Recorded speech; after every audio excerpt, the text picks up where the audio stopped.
Тағы бір ескертетін нәрсе дейді, бұл жаңағы мешітте дүние сөзін айтқан адамға, мешітте сауда жасаған адамға, мешітте тамақ ішіп отырған. Мысалы, сен қазір кіріп келдің, ана жерде біреу жаңағы қасына самсаны қоқып қойған жеп отыр.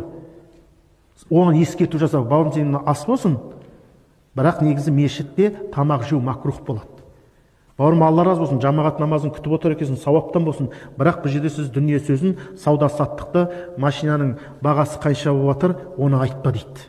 Дүние сөз айтылмайды. Өйткені мешіт тек қана ол құлшылық жасауға құралған жер. Сондықтан ол жерде сауда жасау ол макрух болады. Тамақ ішу макрух болады. Дүние сөзін айту макрух болады.